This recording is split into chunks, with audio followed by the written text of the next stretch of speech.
If it don't make dollars, then it don't make sense. Got a thing for a shorty and she more than a 10.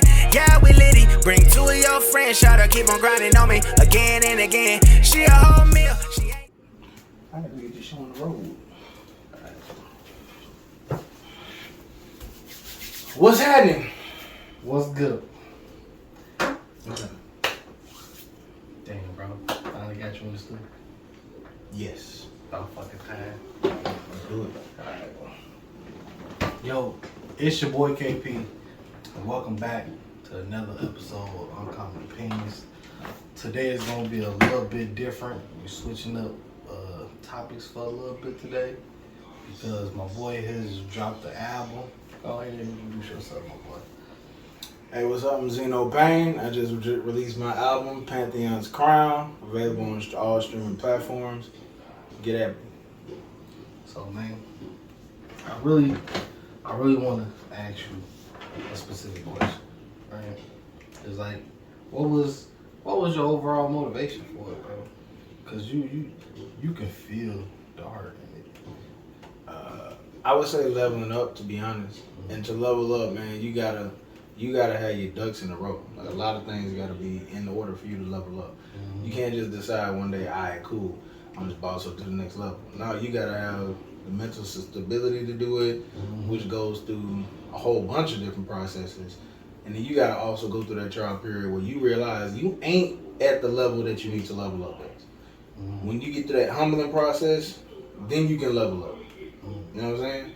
So I feel like throughout the years I've been leveling up, and you know that humbling process is different every time. So that's really what I took with this one. Okay. Cause I feel like there's a statement to be made with this album. You know what I'm saying? That was the impression that I done got. 100%. Just like, man, fuck y'all. I'm here to stay. Yeah. If y'all ain't got to where y'all need to go before I done came, it's a wrap for you. Type shit. I felt it, bro. Realistic. I really is wondering, cause the whole time I was listening to it, right? It was, you kept the theme, but you masterfully changed the tone of each song. Mm. Can you talk about that process? That process went through. So I actually sit and I write a bunch of songs, mm-hmm. right? And then through that process, I figure out, all right, out of these, let's say 25 songs that I have written in my phone, which ones are worth being recorded right now? Which ones need to be touched up or just not good enough? And I just run through that process. I just listen to them over and over. So this way, nothing will sound the same. If I know I got a song that's talking about getting money or whatever, that's realistically the only one I need for that album or whatever, or that project.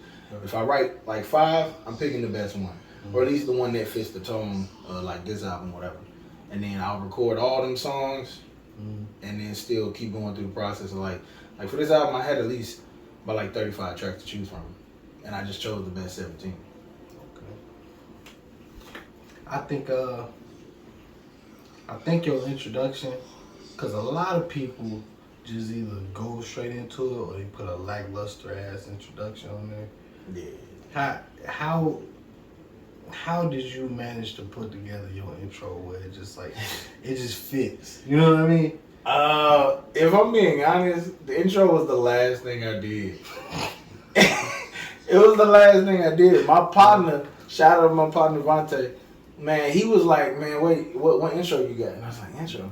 I don't know, man. I ain't even thought about it. He was like, bro, you gotta do something. So the day before I uploaded the album, I hit my engineer, I hit my producer up. Shout out to Camille. I hit him up. I was like, hey, man, I need me something real, you know what I'm saying, old timey, like something that like I'm speaking out into a crowd type shit. Mm-hmm.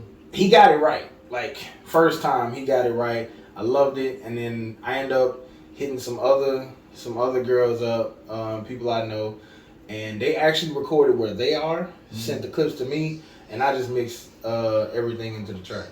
Okay.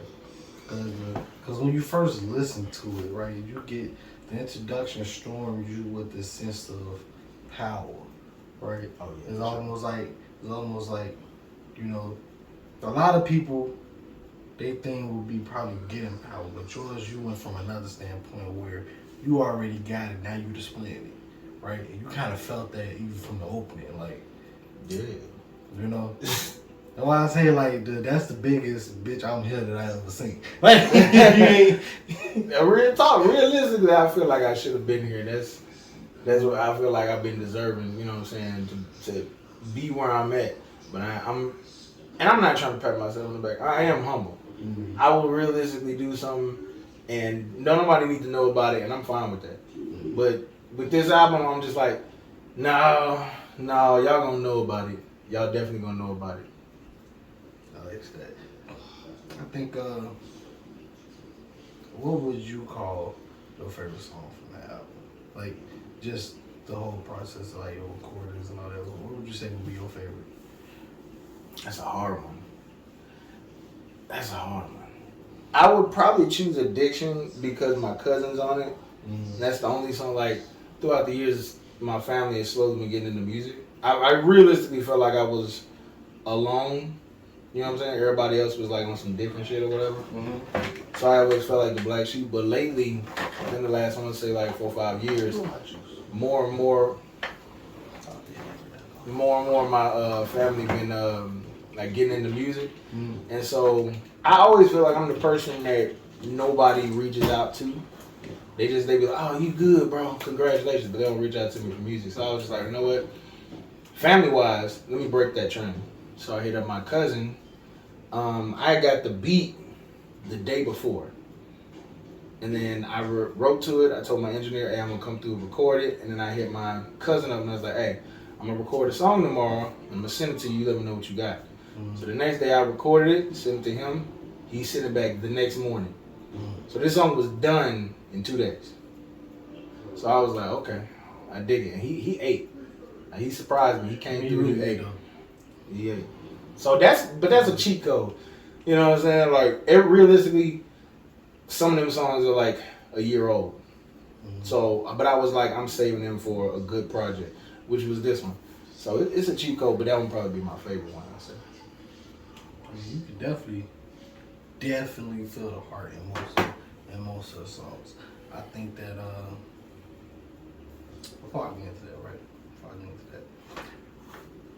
how did you want to leave your mark with this album, right? Because I get a lot of sense of self-reflection in most of your songs, right? How is it that you wanted to be viewed for the whole project in general? So I have a song called Trying So Hard where I put some of my pain and some of the things thoughts that I had never realistically told my family and told even some of my close personal friends. Mm-hmm. Every thoughts I hadn't even said out loud to no one. So I listened to that song one day, and the title of the album was going to be something totally different, right? Mm-hmm. And I listened to that song one day and I was like, you know what? That's what I want out of this album. I want that level of transparency. And so slowly I started working on songs that reflected that. Like, I'm Sorry was a song, you know what I'm saying? Because I just found myself, I work too much. Mm-hmm. Like, I'm overworking myself. And even one of my partners just recently pointed out, I don't give myself a pat on the back or credit for the achievements I've done. I'm like, that's not enough. Oh, excuse me. That's not enough. And I just keep going. So I was like, you know what? I need to take a step back. Right. I need to appreciate where I've become. Because I remember a time when I had 0 tracks that was recorded. 0 songs that was put out. And now I currently have like 43. Mm-hmm. That's out to the world where people can listen. And a shitload that I can put out. And one of them got like 20-something K views? Big Girl. Yeah. Mm-hmm. Yeah. You already know that's my jam. Oh. Shit. You already know that's my jam. You know what I'm saying? Oh, yeah. There was that one. What was the other one? The Permission joint? Yeah, Permission. And then 69 too. 69 was the game changer. You think so? That was so, the pivot point? Yeah, hell yeah. 69 was the song that before then, all the songs that I had wrote, I was writing in the mind of what do I want the audience to hear, right? And it was cool. That's cool for some, but I realized I wasn't giving the soul and the passion it needed. 69 was the first song where I was just like, I don't really care what the audience thinks. I'm gonna just put what I want on this track. Right. I don't really give a damn what anybody thinks. They can not like it. I don't really give a fuck. I want to write a song that I fuck with. And I did it, and everybody fucked with that song way more than my other ones. So that is when I started taking the approach of, I'm just gonna put what I want on this track, and if you like it, you like it. If you don't, you gonna like me at some point. Yeah, definitely. Type shit. So. That's why I always say, like, cause when we seen time and time again, just what putting your heart into a project can get you, right? We seen it when it came to Bryson Tiller. We seen it when J. Cole shitted on that whole year with the 2014 Forest Hill Drive. Like, we seen what heart in a project can get you. You know what I mean?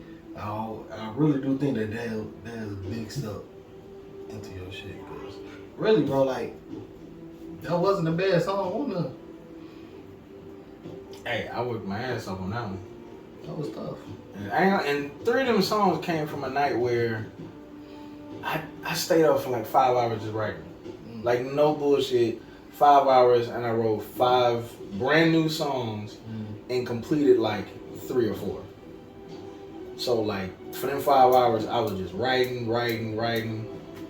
And I think 3 of them was on that album.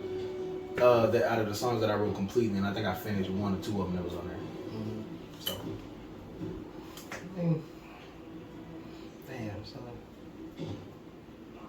I'm proud of that shit. Like, I'm camera working. Like, I'm really proud of that shit. That shit was tough ass shit, my boy. That will. Alright. Tough ass shit, man. But like, now, I want to ask what it is you have.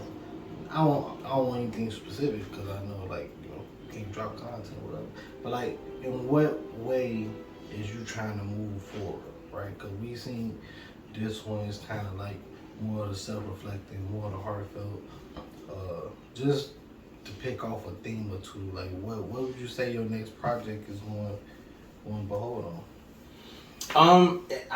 Since I'm definitely moving forward in a different chapter of my life, most of the music is still going to reflect that growing. And there are still some things that I'm still dealing with from that album that I'm moving out of.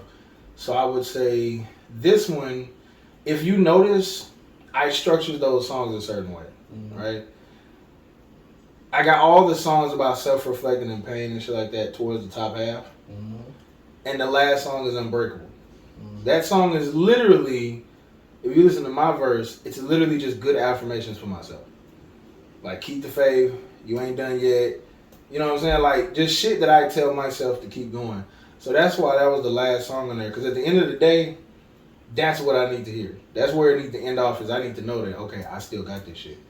So it's going to be a continuation of just that right there. I still got this. I'm still pushing. I'm still healing. I'm still getting better. I'm still grinding.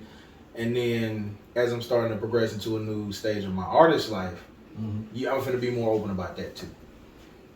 You might even see me diss a nigga or two.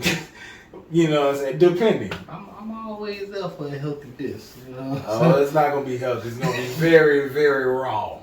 Very unhealthy and just nasty. I'll say that. You know, because a lot of people don't understand that sometimes beef in the industry is healthy. A lot of it can be healthy. Like, you know, it can be. You know, like, you have to have an actual issue with the motherfucker, but to be like, yeah, I'm better than you, like, that's just healthy competition in my eyes. You know? Oh, 100%. I'm down with healthy competition. Realistically, still gotta have competition before it to be a competition. I don't know, ain't too many people fucking with that. With that project right there. I know, but they don't. Okay? They'll find out though. You got some little shit dropping at that consistency that we done just. You have no idea. Again, I had 35 songs to pick from. I chose the ones. Now, a lot of people will probably think I went on the mindset of what's the best 17. That wasn't the case. It was which 17 go with this vibe of the album. Right? I still got others that was like, that shit was slap on here. but it's not the thing. Right. So I had to move it off. But now the next project will probably be on that level. So Okay. it definitely wasn't just my best shit, that's it. I still got more shit in the clip. Still got one more in the chamber. Okay. You feel me? So like, who would you call one of your, I ain't even gonna say inspirations, but like who you look at or try to aspire to reach that level music wise? Like who is it that you look at, you be like, that's kind of what I need to be? Ironically, it's T-Pain. And I say ironically because a lot of people thought that I chose my name, Xeno Pain, off of that. It was not the case. It was not the case at all. It actually happened to be a coincidence. But that's who, because he has his own signature style. Yeah. He can do it like he does. Nobody else, if somebody wants that T-Pain sound, they don't be like, hey, give me that T-Pain sound. No, they go to T-Pain. Because it's not the auto-tune. It's the vibe that comes with it, right? And he's shown us he can do it with or without, still the same vibe, right? And he's continuously elevating, not trying to just stick with the new generation. He's just elevating in his own path. I respect that. He's married to a big girl. I respect that.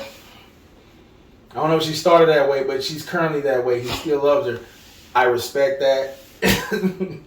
And you know what I'm saying? He's just original, and I fucks with that. That's why I'm not trying to fit in. I'm just trying to be me, and realistically, I can get on whatever.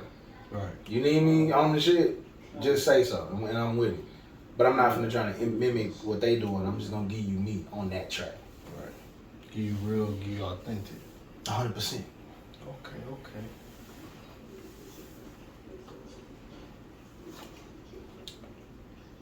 Now we can switch it up. Okay?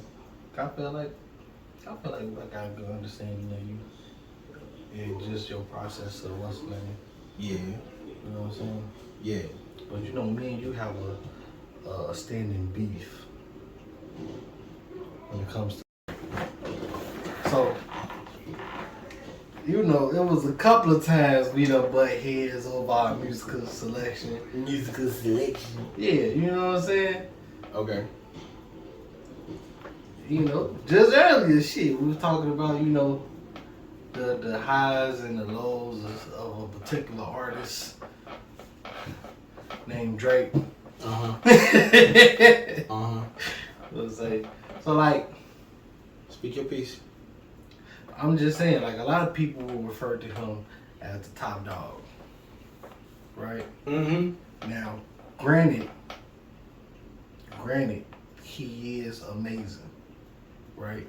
We're not going to say that Drake as the artist isn't amazing. Right? Yes. He's fucking amazing. Because even if he got ghostwriters and shit, take a certain type of person to still do what he does. We managed that shit together. You know what I'm saying? Yeah. Take a certain type of person. Yeah. Now, my problem is when people try to say, oh, he's one of the 10 greats as when it comes to rapping, right? Because you can be a great artist and still not be a great as a rapper, right? Because that's why a lot of my bones is being picked at. I would never call that nigga the greatest rapper. A lot of people try. They try, but and this is the part where I think a lot of people gonna be like, "Hey, nigga, know what you doing?" Is because there's no true musical appreciation, right, for hip hop like it should be, right?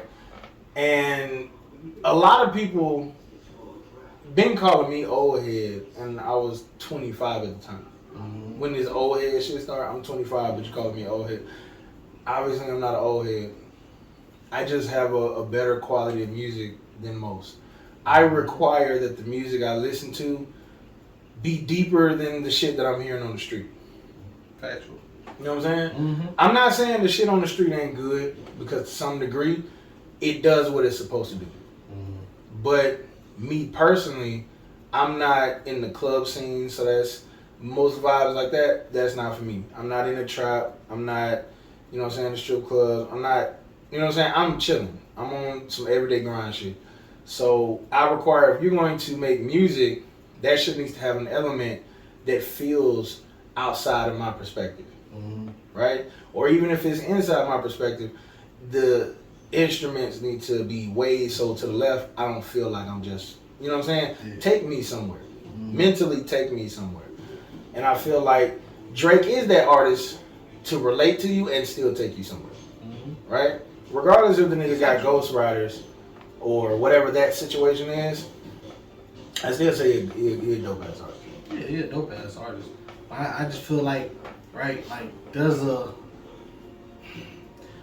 certain line, right, to where we can't mesh certain people together, right? When it comes to formulating and how they formulate their bars, right?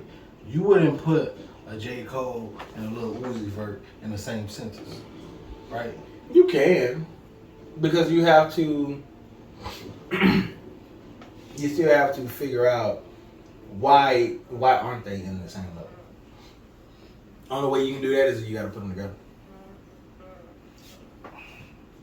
I understand what you're saying.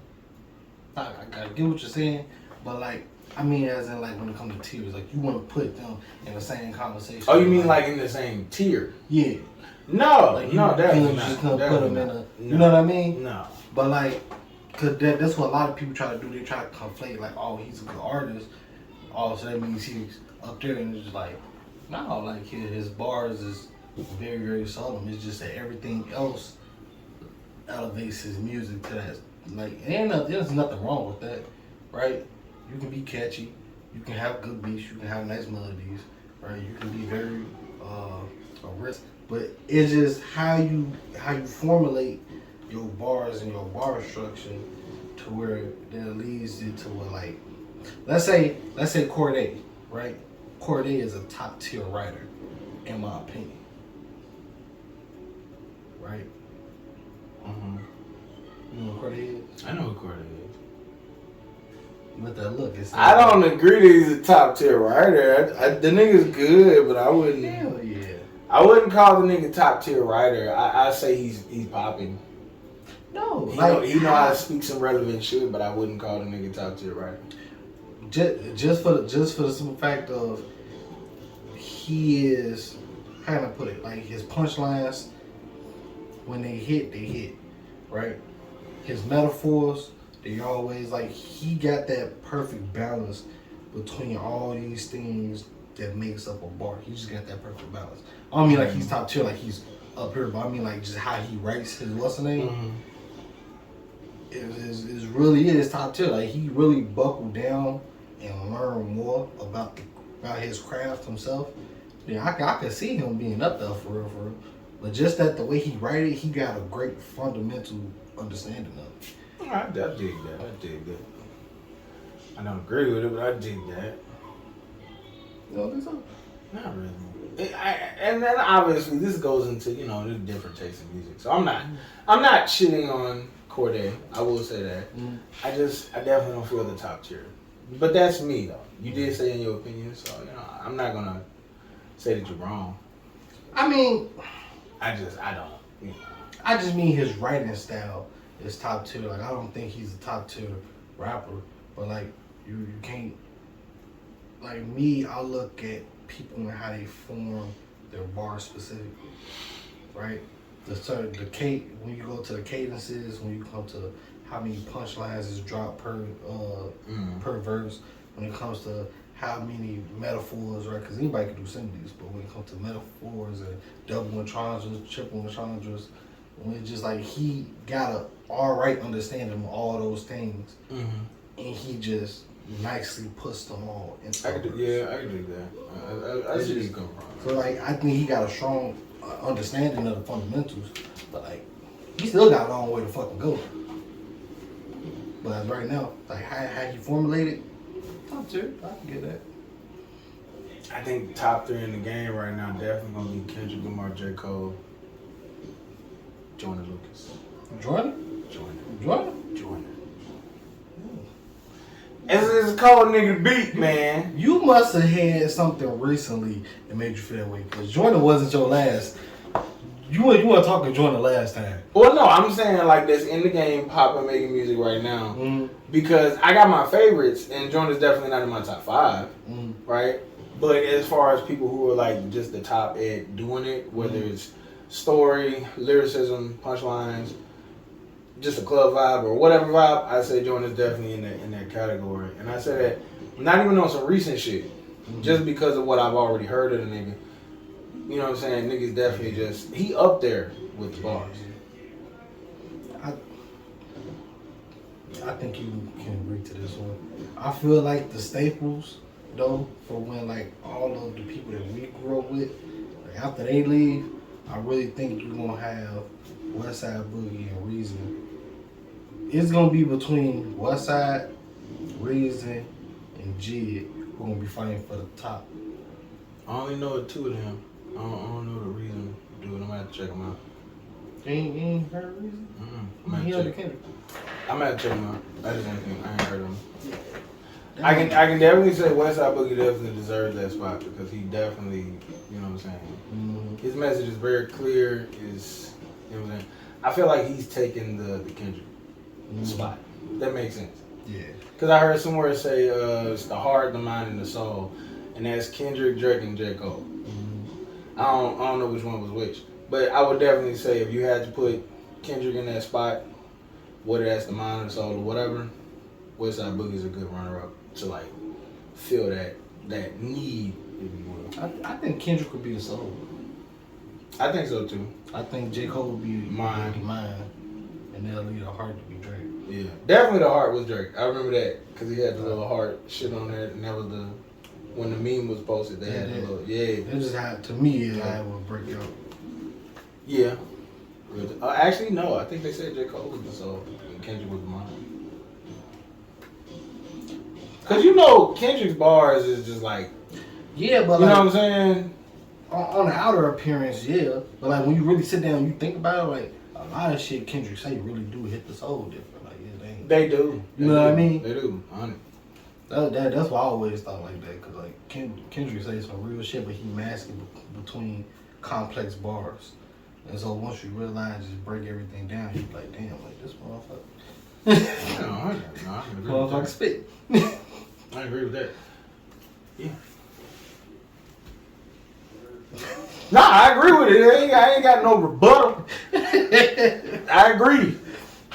We're on the same sheet music. Hey, as of right now, I'm gonna need y'all to go ahead, leave a like, leave a comment, subscribe to the channel if y'all liking the conversation. Okay? Are you gonna put like one of the little subscribe buttons in the middle of the screen? I don't know how to do all that. If you can figure it out, put it right here. Right there. Okay. Right over. Subscribe. Right there. Subscribe. So, I got a question. Are you, like, I know, like, you yourself, you got, like, a mesh style. But, like, do you call yourself, like, being a R&B soul type of guy? Like just on a regular basis, like, do you listen to it? No, I definitely don't. Wait, you said listen to it? Yeah. Like that's what I listen to? Yeah. Honestly, bro, I listen to everything. My playlist is so goddamn weird. I will listen to the hardest trap shit you can think of, right? And then I will turn around and listen to the Jonas Brothers, and then some random white girl, and then Kirk Franklin, and then some crazy ass rock. Breaking Benjamin most likely would be the rock vibe, and then back to some neo soul bullshit. Like my playlist is so mixed up and so widespread. That's why I'm like I am, because I'm very accepting to all types of vibes. I do not listen to heavy metal though. Yeah, I can't listen. I can't listen to heavy metal and I can't listen to country music. I like country. I like some country songs. Luke Combs is a motherfucker. I love alternative rock though. I don't know your Green Days, your Panic at the Disco. Okay, yeah. All that was. I love that whole alternative rock. That right there, that's me. It is fun. Is it fun? That shit. Yeah. Stop yeah. playing, bro. Stop playing. Stop playing. That shit. I have to leave for commercial break. But I think that I asked because like you can get a sense of like, cause like you see, I want to say it's a T-Pain influence because when I first heard it, I thought it was Zapp and Roger, right? Especially off of particular songs that I had pointed out. Yeah. It was really, I feel like you went heavy into that side, like. Yeah. But I just felt like we had a certain type of the vibe that I got was more so on the soul side, but then you put like a R&B and pop like finesse on it. You know what I mean? Yeah. That's exactly what you mean. That's just how I took it. So I think overall how you packaged it was very, very nice because them things should never be together, but you package them together very fucking well. I like to experiment. I like to give people something they don't get too often. Mm-hmm. You know, if I say check out my album, I don't want you to be like, more trash music. It sounds like everything else. No, I want you to be like, oh, word, you got an album? I'm gonna listen to it. Because your shit is always different. I don't know what to expect. And I like when people go into it with that I don't know what I'm gonna get. And it's a good feeling too. Because I've had people say, man, I thought this was gonna be one way and it was something totally different. I'm just like, I appreciate it. Thank you for listening. So I'm gonna switch it up, okay? Okay. We're gonna switch it up and we're gonna talk about this for like the next 15, 20 minutes and we're gonna wrap up the show. Word. Alright. So at this point in time I wanna go back to, you know, my regular program schedule. You got kids, right? Oh yeah, I didn't know what the hell you. I got nervous. Yeah, I got a son. Oh, cause you know my original, what's the name is the family dynamics. So Okay. Family dynamic. Yeah, so I always try to bring that back into, you know what I'm saying? Yeah, baby food and pamper. Yeah, you know what I'm saying? Yeah. Cool. So for the audience, you know, I already know. But how many kids you got? One son. Mm-hmm. Just one son. What was you going to? No, I already knew. That's what I said. One For son. them to learn about Oh, you. I thought you. That's why I'm asking the questions. Thought you was gonna pull out. Well, in this closet. Oh shit! You remember this baby mama over here? That one summer a couple years ago. You know what I'm saying? Charlene, how you doing? Nah, just one son. One son. He's 2.5. 2.5. TJ older than him? Yeah. My son will be 3 in August. That's weird. It's not weird. That is. I thought your kid and TJ was the same age. When I met you, you already had a son. Yeah. I was getting ready to have a son. You right. Okay, my bad. So, overall, how would you explain fatherhood? Like, if you was to best describe it, how would you describe it? I have a interesting dynamic. Because while on one hand, I love it. Okay? I love it completely. I see this boy grow up in increments. Certain things like mimicking sounds is amazingly shocking to me. Like, I'm just like, oh snap. He knows how to spit. Right. And that's, you know what I'm saying? But I didn't think I would even like, he go, and I'm just like, oh snap. You know what I'm saying? And I like it, you know, but on the other hand, I feel like I don't have the full experience as of right now. Because right now I co-parent and I don't have him 100% of the time. So I don't feel like I fully have the father aspect like I should. So it's so sometimes I feel like I don't, you know what I'm saying? Like, and I'm not like saying it's a, you know what I'm saying, bad, because that's just the dynamic me and her have right now. I can't be the full father I want to be because we're not together. Right. So it's a weird It's a weird feeling. I don't even It makes know. it difficult. Yeah. Being a father in a whole total different household. I understand it because me being a father of 3, the whole different fucking household. Yeah. It kind of it don't get harder, but it never gets easier, right? Yeah. Cause like what you get is when you get it. It's not so much as just like you leave it leaves you to want more of it. I don't know about you, but like for me, it leaves me want to have more. No, it no doesn't. matter how much time I have with my son, by the time I give him back, I'm just like, It's damn, not like, enough. I should have, No. should have got them. And so I just think that the reason why I asked that because like a lot of people don't necessarily understand the mental burden it is to be a father, right? Because it's not a burden as in like, oh, our kids are burdensome, but it's like it leaves for a good man. It bothers you when you're not around like how you want to be around. That's a bothersome situation. Mm-hmm. And so it's just like,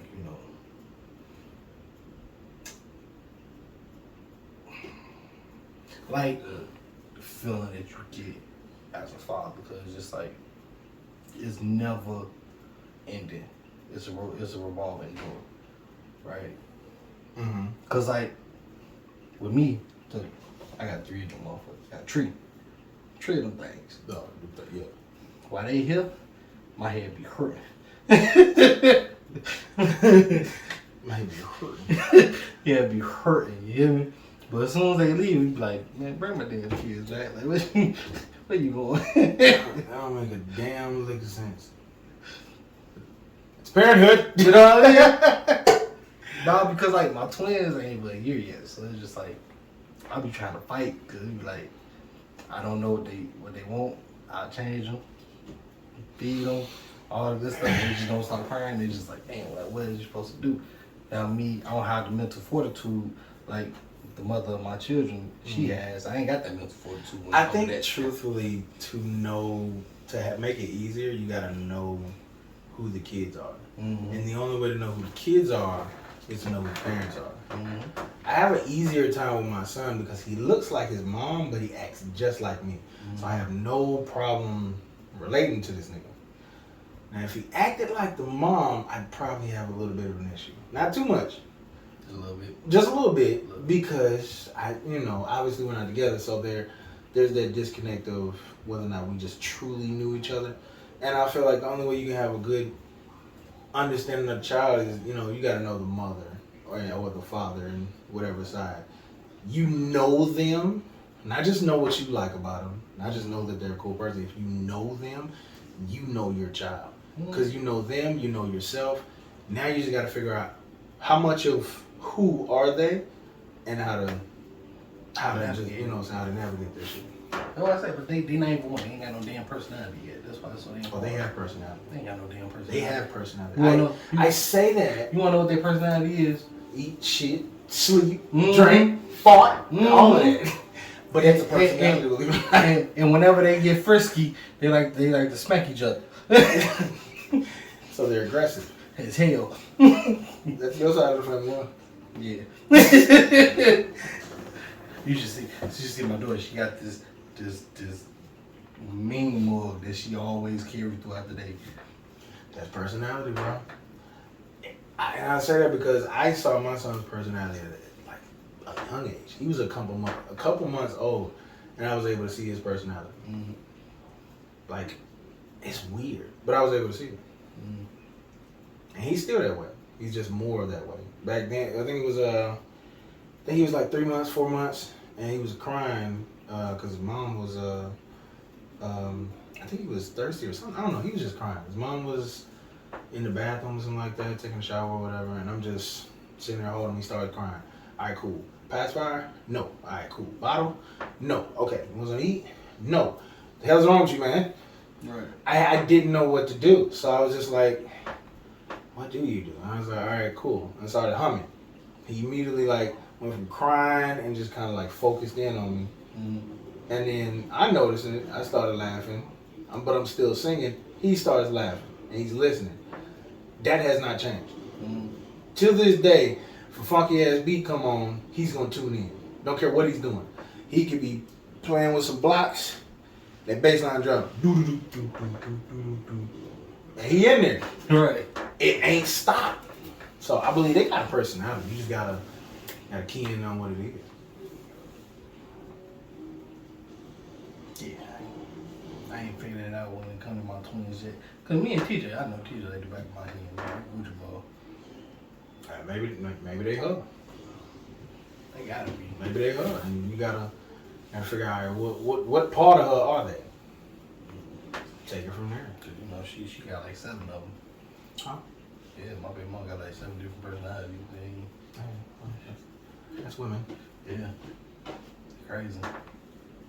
That's women.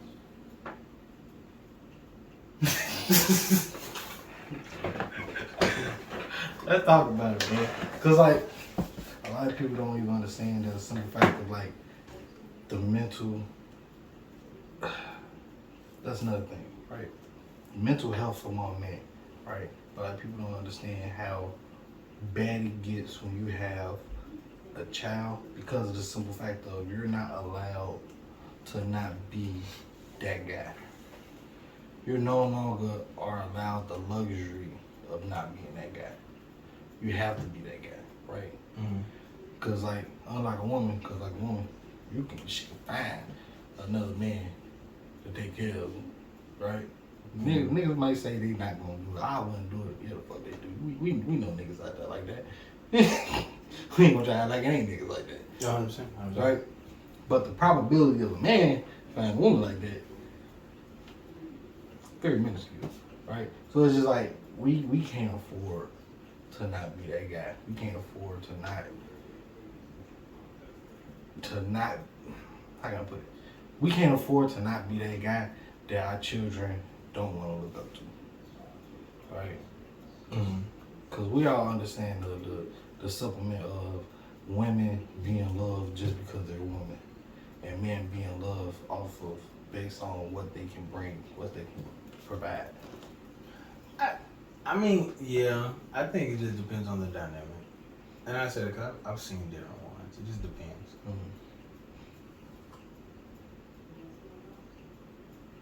On what, nigga? Period. That's fine. I mean, it depends on a lot. You know what I'm saying? Like, first of all, if both sides got money, sometimes that can change the dynamic completely, right? If one side has a big family, that can change the dynamic to where, depending on who you are, they might not even really have that bond with you more than they might. Auntie is the favorite person. Right. Dad and mom, that's just dad and mom. Auntie is the favorite person.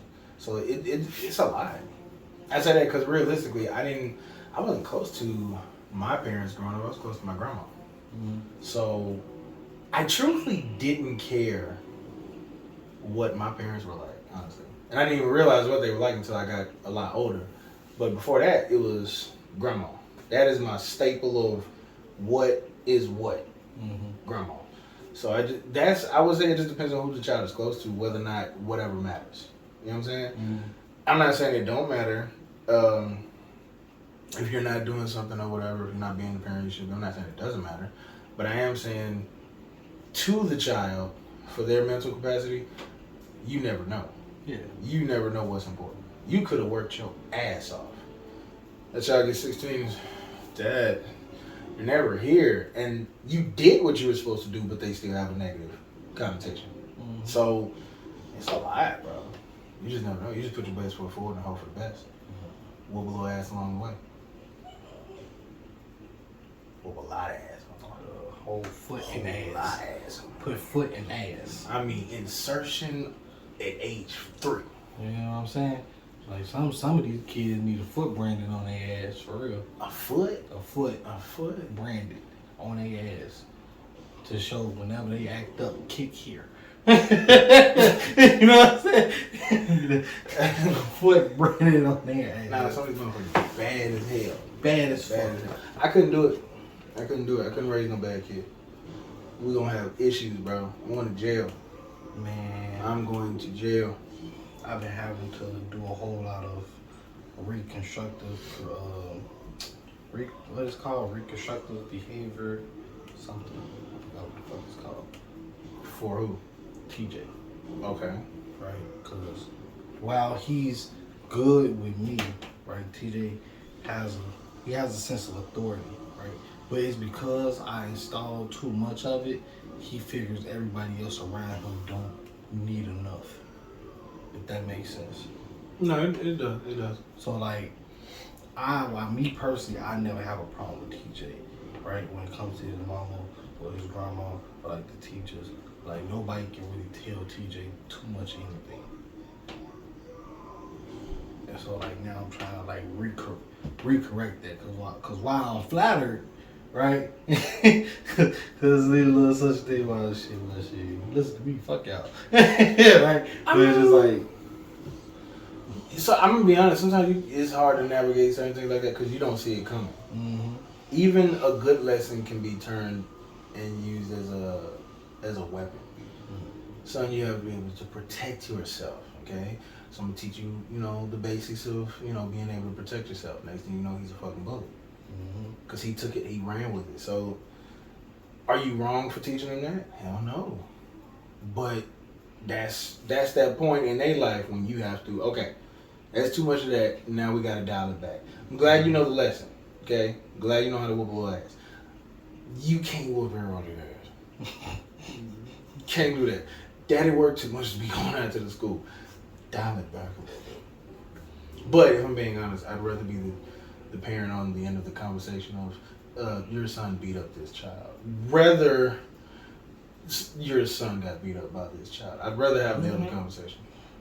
I remember. It's easier for me to tell him, hey, you gotta chill out. Then put your fucking hands up next time. No, like I actually we had a situation like that too. But they called me talking about TJ was bullying other kids in school. Just for me to get home and I get a phone call from the mother of my kids and she was like, "No, TJ always coming home saying the kids bullying him." And I knew for a fact that TJ don't like playing with kids his age. So it's just like TJ didn't like playing with older kids. Like he played rough. You know what I'm saying? Yeah. So it's just like I know for a fact like he ain't playing with them damn kids. So it's just like they be talking about his hair and shit. Then when TJ came home, he was like, "Yeah, I want to cut my hair." So why the fuck you trying to cut your hair? But then I remember they talking about his hair at school. So it's just like I been trying to take it as an end, but it's hard. It's hard to navigate. Cause it's like it's hard because it's too many. It's so many influences. You got yourself. You got the mother. You got your family. You got her family. You got school. You have strangers, believe it or not. Random people on the outside world that your child might look at one time, see him do something, and now he's stuck in their head for whatever strange reason. And then you got TV, and that's a whole nother ball game of its own. Man, we don't talk about that. Could die, fuck around, and get canceled on that one. You know what I'm saying? Leave that alone. So you got all these different influences. So even when you're being the best parent, something could still go wrong and switch over to the right. And it's not about the fact that it did. It's how do you go forward with it. All right, cool. You fighting at school. The good parent is to dial it back. Have a conversation, key in on that, and just wait for the next problem. Because it's going to be a next problem. Something's always going to, you know what I'm saying? It's always going to happen. Because when you really think about it, when a child is learning how to ride a bike, they don't go straight every single time. Sometimes they're going to veer off to the right, then they're going to veer off to the left. Sometimes, you know what I'm saying, they ain't going to pedal. Sometimes they don't just completely fall on their ass. You know what I'm saying? Put the foot on the pedal. Sometimes, you know what I'm saying? But you just never know. So I believe navigating a child through life is the same thing. Sometimes they're going to go this way and you got to nudge them back. Sometimes they're going to go this way and you just got to nudge them back. But the main thing is to keep nudging them in the same direction. Which is not always the same direction, if that makes sense. Explain on that one. Okay, so what that means realistically is when you have, especially when you have just two parents, we're just going to focus on the two parents to make it simple. Your direction, her direction is still their direction. right?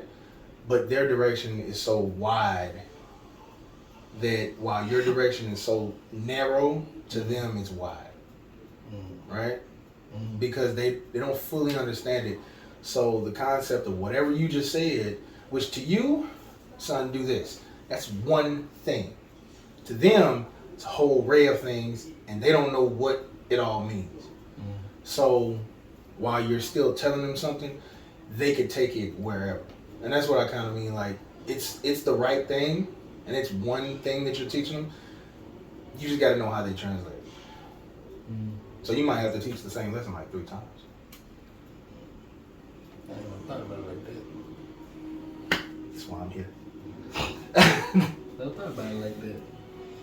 Man, Nah, I'm really a deep motherfucker. I don't appear to be. You know, these devilish good looks. I don't appear to be. But I think a lot. I really do. No bullshit. I really do. I mean, you was a goofy love. We that's what we based our relationship off of, comedy. So it's just like we never really doubled down and just on how much we just think about things. Oh, I know a lot of fucking shit. I don't put it past you. I can break a lot of shit down. I don't, because a lot of people, I feel like I don't want to force my knowledge on nobody either. It's when you're accepting to it, I'll give it to you. If the conversation never comes up, it never comes up. And not everybody's accepting to it, just somebody pushing knowledge on them all the time. They can look like arrogance. Right. I got a friend like that. He's very arrogant.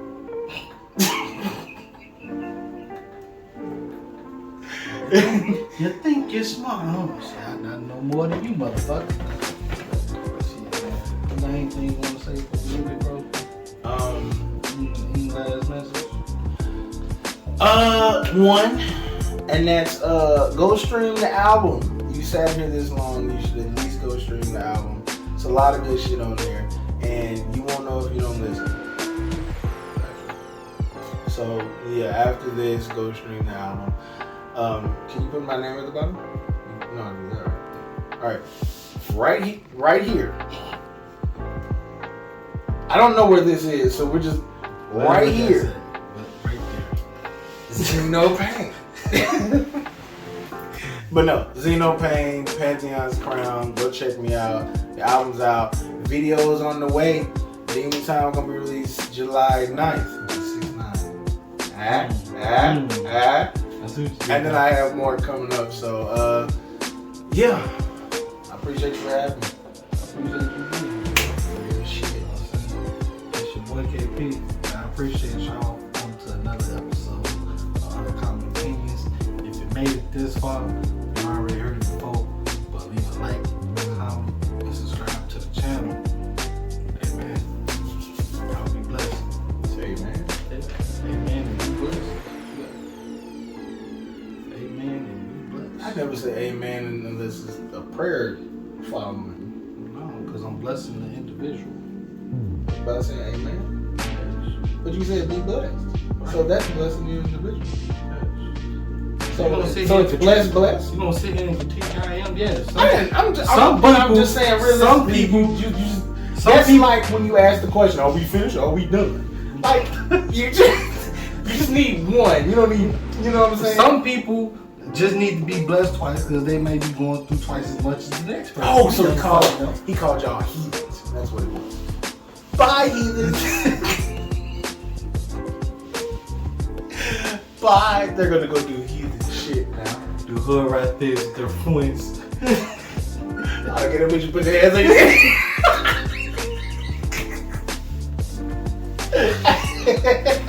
Cut the fucking tape.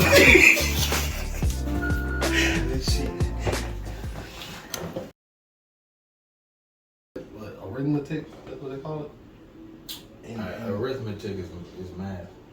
Right, but it's going to like, You mean you know what I'm trying to say. I'm trying to say. artistic? No. Articulate? Yes. Okay. Yes. That's what I'm trying to say. Articulate. Okay. You said arithmetic, and that's what I meant. That's numbers and That's lines. what I meant. That's what I meant. Plus, minus, divide. Arithmetic would be more so classical music. they have to actually formulate their shit arithmetic. But we ain't get into that. We talking about hip hop. Okay. I know a little something. Arithmetic. But yes. You ever ate leche? Who? Leche. Who? No. It's a Mexican milk cake. No. It's a little cake that gets soaked in milk. It gets soaked in milk. Still no. Shit is fucking delicious. Right? But like usually when they serve it like a cheesecake. Like, you know, like one little ass slices. When you put it slides through like pudding. Like your spoon cuts through it like pudding. Okay. It's that fucking right. The whole point I'm trying to say is like anybody ever ate leche before, they understand just the uniqueness of leche, right? And it's that uniqueness that a father feels. Anybody who ever ate leche before, I don't even think you're saying that right. Honestly. It's called leche. I know for a fact it's called leche. I feel like your nigga accent ain't saying it right. Probably not, but I already described. That's what I'm saying. But I described it enough to where people go understand what it is that I'm trying to say. You got a Mexican viewer mad as hell right now, going, "It's leche, man. It's leche, man.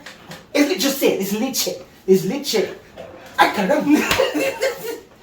Mama, look at him." They ain't gonna know what the fuck I'm talking about, okay? They gonna hate you. That's the We're whole gonna have point. hate comments under this video. Ain't gonna be no hate comment because I mean well. What hate comments at the department? Don't be. But look, so they serve it in small pieces, like, you know what I'm saying? You can buy it like from, you know, the little Mexican grocery stores. You can buy it like, oh, what's that? But like when you go to restaurants, they serve it in small little like cheesecake size or what's the name, right? But it always leave you wanting more. And I think like that's kind of the come in. Hi. I didn't know what you wanted.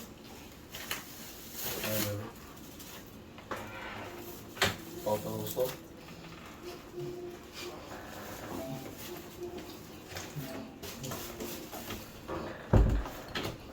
Anyway. Introduce me, nigga. Huh? Don't be rude. Introduce me. I'm just a random nigga right now. Right. Oh, recording.